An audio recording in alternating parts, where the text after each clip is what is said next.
Hai teman, kembali lagi bersama saya dengan novel yang berjudul Terpaksa Menikahi Pak Ustadz. Terima kasih kepada teman-teman yang sudah mendengarkan, sudah menonton video ini. Mimin doakan semoga diberikan kesehatan, yang sakit diberikan kesembuhan. Amin ya robbal alamin.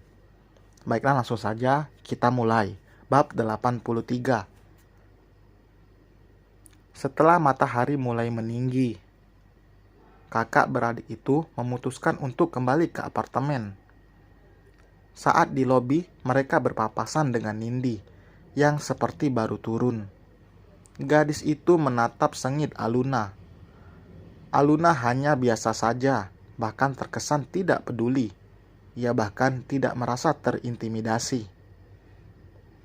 Pasti lo kan yang hasut Mas Azam buat ninggalin gue? Tuding Nindi.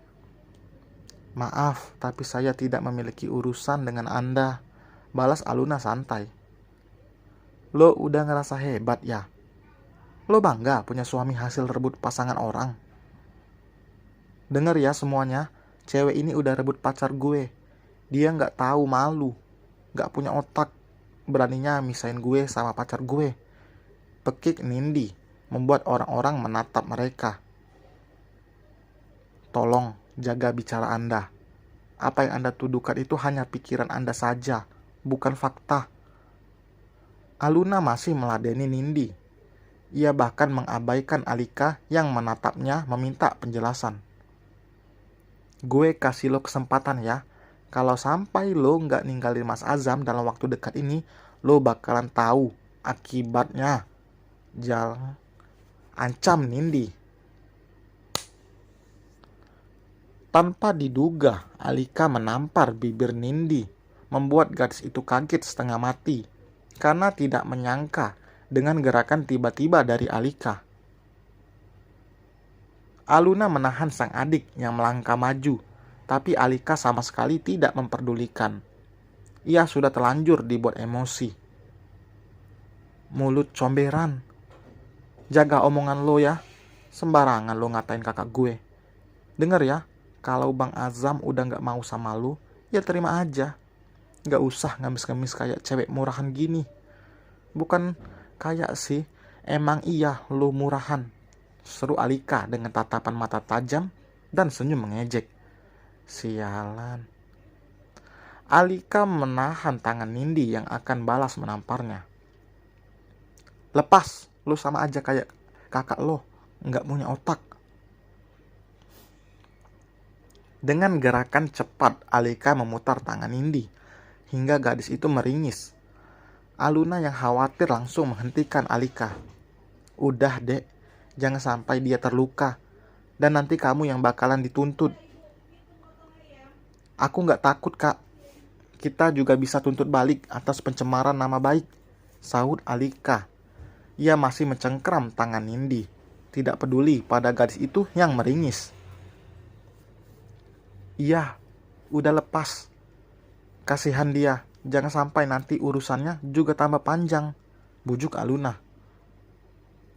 Gue lepas karena kakak gue yang baik ini bujukin gue. Kalau dia gak ada, habis lo gue bejek-bejek.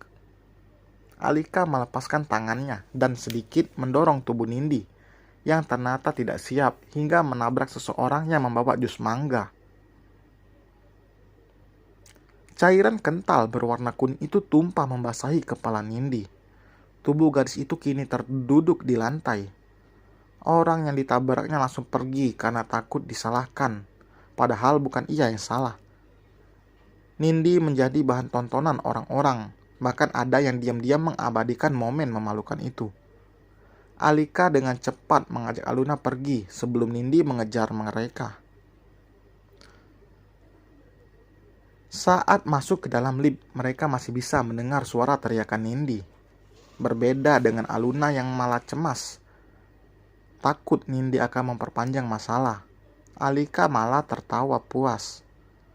Sudah lama ia tidak memiliki emosi seperti tadi.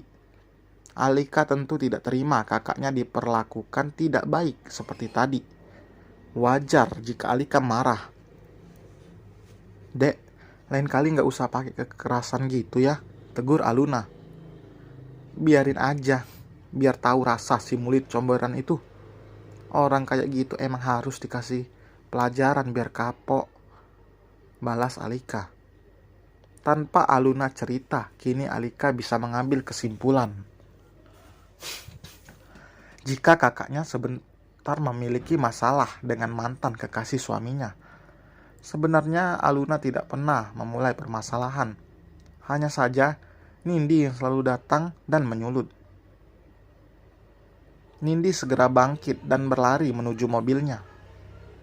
Ia benar-benar marah karena dipermalukan oleh Alika. Ia memang berniat untuk menemui Aluna dan membuat perhitungan. Tapi saat datang ke apartemen, tidak ada siapapun di sana. Azam tidak bisa dihubungi, membuat Nindi semakin frustasi. Sebelum datang ke apartemen, Nindi lebih dulu ke kantor Azam, tetapi lelaki itu sedang tidak ada di tempat. Brengs, mereka udah bikin gue malu. Makin gak bakal gue lepasin. Kalian akan tahu akibatnya nanti. Geram Nindi. Ia langsung pulang karena harus membersihkan tubuhnya yang lengket, terutama rambut karena terkena jus mangga. Gadis itu malah semakin bertekad untuk merebut Azam dari Aluna.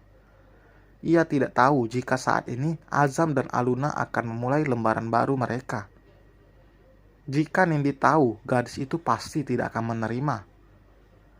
Bagaimanapun, ia tidak akan mau lelaki yang dicintainya menjadi milik orang lain. Aluna dan Alika tidak akan menceritakan kejadian tadi pada Azam maupun Syafiq. Nindi juga tidak akan mungkin bisa menceritakannya itu pada Azam, karena tadi malam Azam sudah mengatakan jika ia memblokir semua akses komunikasi antara dirinya dan juga Nindi. Bahkan Azam sudah berpesan pada sekretarisnya untuk tidak membiarkan Nindi menginjakan kantornya. Azam dan Aluna akan segera pindah ke Jakarta dan Nindi tidak akan tahu soal itu. Sebelumnya, pindah ke Jakarta adalah hal yang membuat Azam malas, tapi kali ini malah dinantikan olehnya. Azam ingin pekerjaannya segera selesai, agar ia bisa segera pindah. Siang hari Syafiq sudah kembali. Ia tidak bekerja sampai sore, karena memang hanya berteman dengan kliennya untuk membicarakan proyek yang akan mereka bangun. Sampai saat ini Syafiq masih memegang pembangunan hotel milik Diego. Bang, aku tinggal tidur dulu ya. Ngantuk banget soalnya.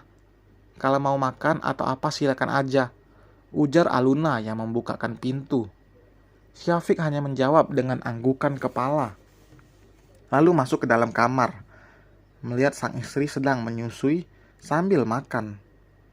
Dengan cepat, lelaki itu pergi untuk cuci tangan, lalu menyuapi istrinya. Sesuatu yang diinginkan para istri, diperlakukan dengan romantis oleh suaminya sendiri. Mas, kepalaku pusing, keluh Alika setelah ia menyelesaikan makannya, yang hanya tinggal beberapa suap lagi saat Syafiq datang. Mau periksa ke dokter? Nggak usah, mungkin karena tadi malam aku kurang tidur makanya pusing, jelasnya. Padahal tadi malam anak-anak sama sekali tidak rewel. Hanya saja Alika yang sulit tidur. Ya udah, istirahat aja. Anak-anak juga udah tidur kan? Mas pasti capek ya? Alika menatap suaminya dengan sorot tidak biasa. Mau mas pijitin? Syafiq dengan peka, lalu menawarkan diri tanpa harus diminta. Alika mengangguk, tapi mas mandi dulu aja ya. Selesai teman untuk bab kali ini. Terima kasih telah mendengar. Jangan lupa tinggalkan komentar ya. Tulis di kolom komentar. Oke? Sampai berjumpa di bab berikutnya. Bye.